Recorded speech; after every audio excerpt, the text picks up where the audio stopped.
소년 삼국지 제55화 황하 넘어 형제의 뜨거운 재회. 황하에 거친 물살이 끊임없이 흐르는 강둑. 그곳에서 기적 같은 재회가 펼쳐지고 있었다.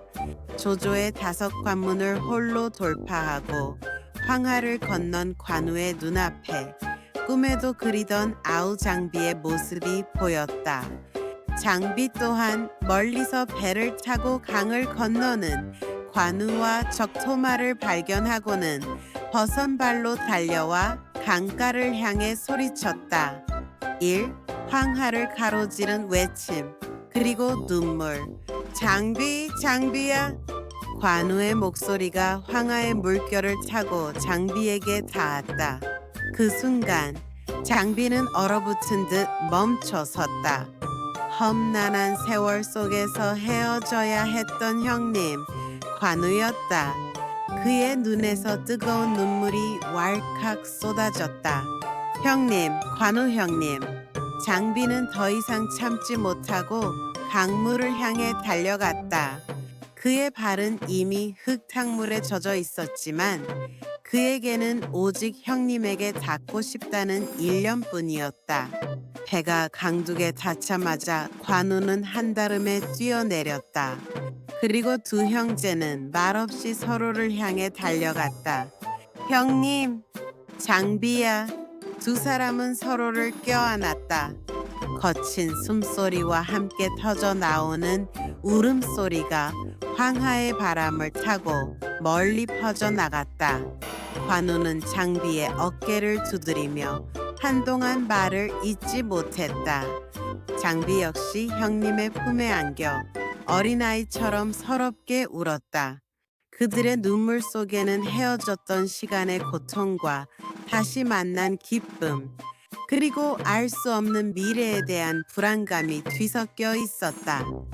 유비의 두 부인 역시 마차에서 내려 이 감격적인 재회를 지켜보며 눈물을 훔쳤다. 이 오해와 진실, 그리고 변치 않는 충애. 감격적인 재회가 끝나고 장비는 관우를 이끌고 근처 작은 마을로 향했다. 불을 피우고 간단한 음식을 준비하며 그동안의 이야기를 나누기 시작했다. 장비는 관우가 조조의 진영에 있었다는 소문을 듣고 내내 마음을 졸였다고 털어놓았다.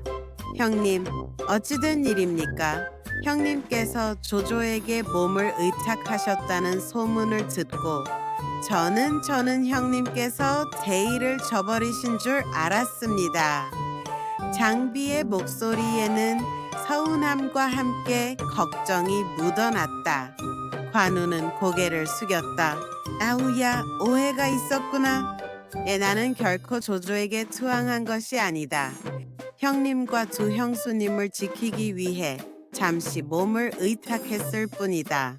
조조는 나를 극진히 대우했지만 나는 단 한순간도 형님을 잊은 적이 없다. 5관문을 돌파하며 수많은 적을 베어 넘긴 것도 오직 형님을 찾아가기 위함이었다.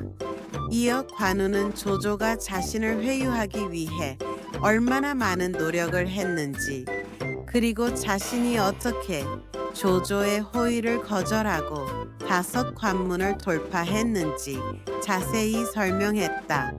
두 부인 역시 관우의 말을 거들었다.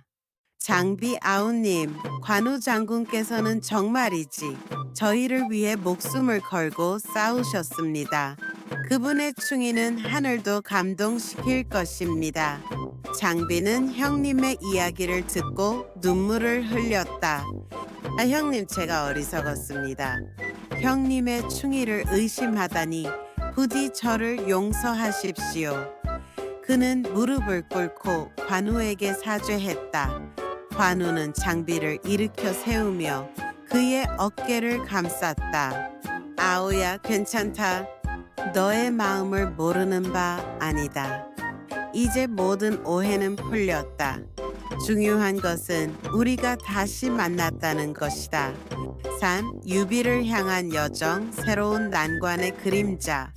오랜만에 만난 두 형제는 밤늦도록 이야기를 나누었다. 관우는 유비가 원소에게 몸을 의탁하고 있다는 소식을 전했고, 장비는 그동안 유비를 찾아 헤매던 자신의 여정을 이야기했다. 두 사람은 이제 유비를 찾아 원소의 진영으로 향하기로 결의했다. 형님, 원소 그자는 간사한 자입니다.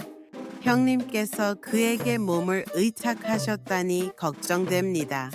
장비가 우려 섞인 목소리로 말했다. 관우는 고개를 끄덕였다. 나도 그 점이 마음에 걸린다. 하지만 형님께서 그곳에 계시다면 우리는 반드시 형님을 모셔와야 한다.